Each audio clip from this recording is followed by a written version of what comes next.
The White House is losing it over the growing conversation in the media about Donald Trump's health. They want it to stop right away. Michael Wolff has been reporting on Donald Trump for years. He has a very interesting scoop. Insiders at the White House, the Caroline Levitts and others, they are furious about the attention that the media is finally giving. And it took long enough, didn't it? To the weird bruising on Trump's hands, to the swollen ankles, to the cognitive slips. We are finally getting some discussion of it, and the White House isn't happy. Listen to this.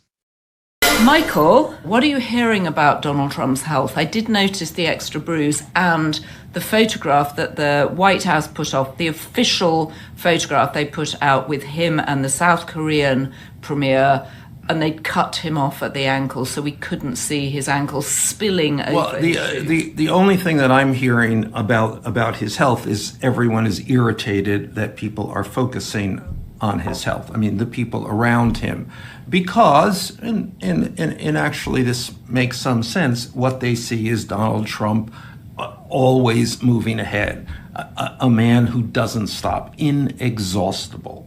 Well, he feels inexhaustible.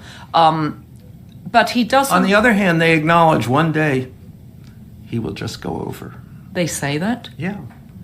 How interesting. That's their perspective, that he will just keel over. He's going to keep going. They have no sense. The idea that he will fade, that he will become sick, that he will be mortal in that way that we all are, they actually don't accept.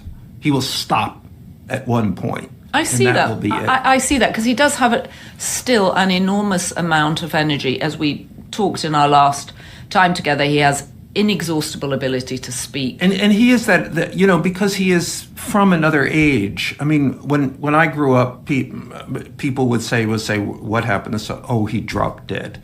Right, in my mind, I always had that walking along the street, boom, gone. Well, interestingly, that didn't happen to Jeffrey Epstein. There is so much in the Ghislaine Maxwell transcript. I read it cover to cover on a flight on the way back, frantically, sort of Jon Stewart-like, making comments all over it. But one of the things that I was most interested by, pruriently, I will say, is the fact that Ghislaine Maxwell, unreliable narrator, says that Jeffrey Epstein couldn't really have sex. So this is a sex story with two people who can't have things. Sex. Before we go there exactly, I think we should go to the top line on this, which is what she delivered for Donald Trump. Okay, so we've discussed that part before, but so the point here is the White House is not happy with the discussion of Donald Trump's health. And we've seen the White House try to kind of stage manage this. We are increasingly seeing Donald Trump holding his hand in a way where you can't see the bruises or even covering the hand with his left hand, although the left hand is now bruised. We've seen the White House pictures to hide Trump's swollen ankles. Increasingly, people are referring to Trump as Cankle's Caligula, which is a totally different thing than the Tangren Tyrant or the Mango Menace. These are other names. They're issuing the minimum explanation for the bruising. Oh, he shook hands all day, and that's all that happened here.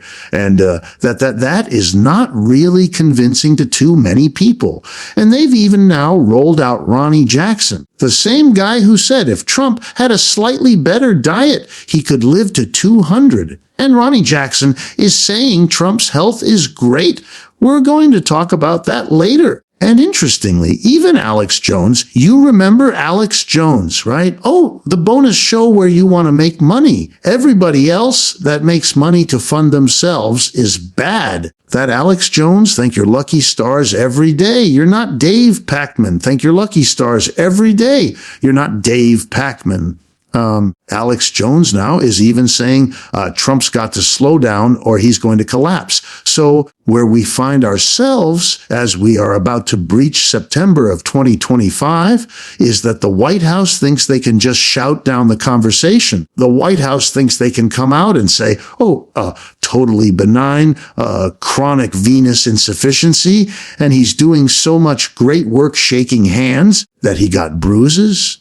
But the more that the White House insists that Trump is the healthiest of any president, his energy surpasses any president in history, the more obvious it becomes that they're hiding something and that Donald Trump's health is a political liability that they're not going to be able to spin away. Now, on Friday, we're going to talk about reports of a growing movement in J.D. Vance's circle based around the expectation that Trump may indeed drop dead during this presidential term and how Vance would capitalize on that other than the obvious, which is he gets to be president. So we're going to deal with that on Friday. There are people who have written to me and have said, David, it's almost worse if Vance becomes president over Trump because Trump at least is incompetent and Trump is losing a lot of the things he's trying to do in the courts, even if it doesn't get a lot of attention. J.D. Vance would actually get stuff done. So that's a conversation we will have Friday. We're going to take a break